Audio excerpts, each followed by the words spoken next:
Hello, beautiful people. Welcome back to our YouTube channel and thank you so much for joining today. If this is your first time here, guys, please do not forget this video is a great video, and I decided to make this video because a lot of people have been asking me to make something like this. I understand a lot of us wants to migrate abroad, and we have family members, we have husbands, we have kids, we have children we want to move to with. All right. So if you are looking for a country where you can migrate with your husband, your spouse, or maybe any member of your immediate family, then this is a video you must be able to watch or try to watch till the end so that you understand what you are going to be doing. First of all, I will talk about some countries. There are about 9 of them.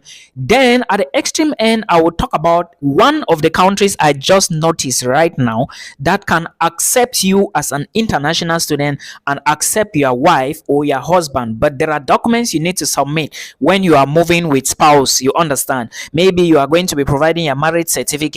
Some do not accept, some will not allow you, except you are married, to provide a marriage certificate. Some will not will allow you, all right, come in maybe with maybe if your spouse and you and your spouse, you are not yet married, some may allow you on what they call there is something, I'm forgetting the name, maybe I will put it up here. Then remember, there are documents. Some other countries will allow your wife apply for a work visa, for example Canada. All right, if you are going as a student, then your spouse is allowed to move in with you. Then the visa your spouse is going to allow to come with is called an open work permit. All right, her own visa is going to be an open work permit. Then a country, first of all, let's talk about what you are going to do now.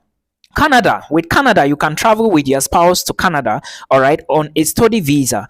Now, what you are going to be getting is a study visa, and your spouse is going to be getting an open work permit. All right, let me indicate here. Yes, Canada is done. So, in case you have more money, but again, if your money is not enough, these countries, aside of Canada, there are other European countries you can consider.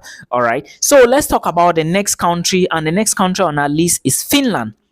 Well, with Finland, you can apply for a study permit. All right, it's called a study permit now, and your spouse can also come with you in case you are moving on a study permit, and it gives your wife an opportunity to work. All right, full time. Canada is same thing, full time. A lot of these countries, when you migrate with your spouse, you are going to be the student, but your spouse is going to work full time. So it depends now on the individuals. You understand, and the amount of money they have, because as a single individual you need close to like 6,720 euros to migrate. But now if you are bringing your spouse or subsequently your children into the scene, into the visa application, then you have to increase the money, and I have a lot of videos on this YouTube channel explaining all these details. Now the next country we are going to talk about is the United Kingdom. The UK, well, is an exception as I speak right now, because the UK government recently announced that as of 2024, international students will not be able to move again with their family members or their spouse or immediate family members to the United Kingdom. All right, this law was recently passed and is going to take effect in 2024. But what I don't understand is the UK government is saying that international students are contributing to almost half, if not half, but almost half of UK's economy in terms of finance. But I don't know why they are still restricting these international students from moving to the UK with their family members. And of course, they are looking for a lot of people to work with them. So please reconsider your stance. For the UK as it stands right now, you cannot migrate with family. Now, the next country we are going to talk about is Sweden. For those of you who don't know, admissions is currently open in Sweden, and I have been talking about this and how you can do the application, the requirements, and the websites you are going to use. If you didn't know, you can apply for admissions now, gain admissions, pay your tuition fee, apply for visa, and you migrate with your spouse to Sweden. During the visa application, you are going to put your spouse into the visa scene, all right, into the application process. So you have to understand that you can move with your spouse to Sweden as an international student. All you need is money, and I always insist that budget planning is very, very important. Okay, the next country you can migrate to with your family is Australia.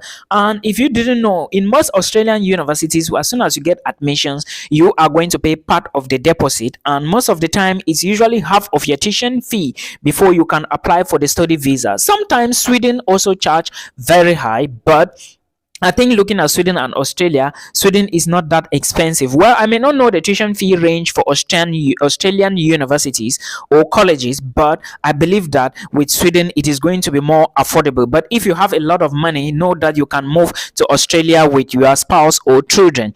The next country I want to talk about is Austria. Austria is a country in Europe and also a strong member of the European Union. So if you gain admissions to study at any Austrian university or college or higher institution, know that you can migrate with your spouse, being it the University of Vienna, the University of Innsbruck, the University of Graz, or any other institution. Know that you can migrate with your family, and of course they are going to work while you study. All right, then the same thing applies for Finland. You are going to work but not full time, but your spouse who is under an open work permit or open residence permit can now work full time. I hope you get it. Then Portugal is another country you can move with your spouse if and only if you have the money as an international student. Then let's take a look at the new country I just noticed, which is Denmark. This is not the one I'm talking about. In Denmark, or if you intend to move to Denmark, know that the Denmark student visa helps the spouse to travel as well.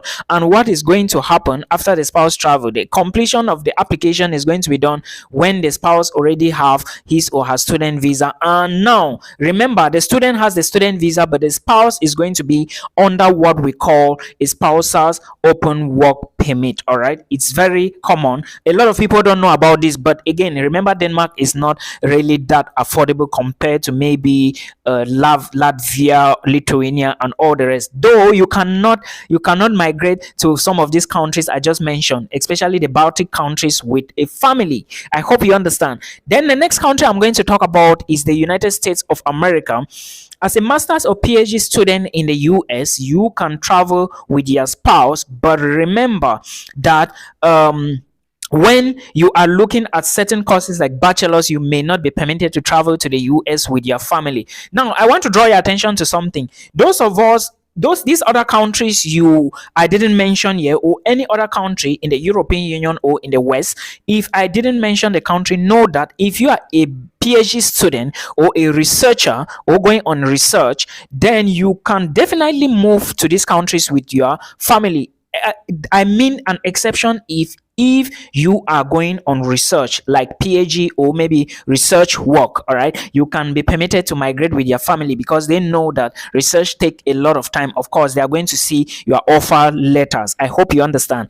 Otherwise, know that you can only travel to the US with your spouse if you are on PhD and masters. But even going with your masters, you have to apply for what is called maybe H1 or a J2 visa for your spouse. But you, as a student to the United States, you are going to be applying for F1 visa. I hope you get the point. So this is what you should put into consideration. Now, the very last country I want to talk about, which is the one I said I was going to bring to you guys, is Spain.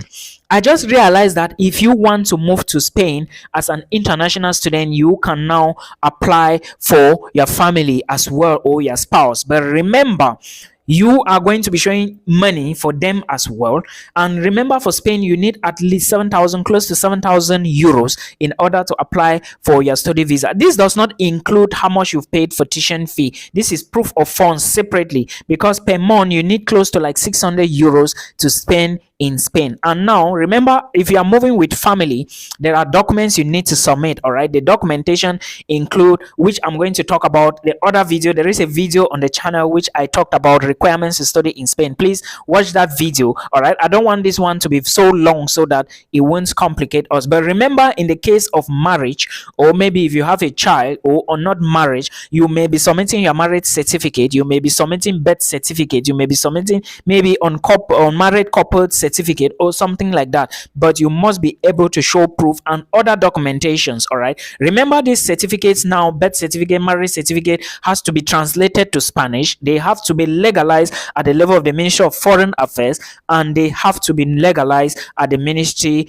of Spain, or maybe the Spanish embassy in the home country where you are going to be applying for your Spanish student visa. I hope you understand. This is something I realized I didn't know myself except until when I started checking the site for someone before I noticed that you can move to Spain with a family member, a child, a husband, or maybe a spouse, your spouse, you understand. So it's very common. Now remember that those of you who will be moving, I get a lot of people, they're asking me how they can actually apply for visas with their families to Canada. You can move with your family if they are 7, 8, 10, or if you are 10 in number, you can move in as much as you have your money. Now, when you are filling the visa application, remember the primary applicant is the student. All you need now to do is where they will ask you, are you moving with any family member? You click yes, then you add their details. All right. Remember, everybody must have a passport before you can proceed to this. I hope this video helps you. Till we meet again in another one. The head is big for a reason, and remember, we need more wisdom and not more money. Till we meet again in another one.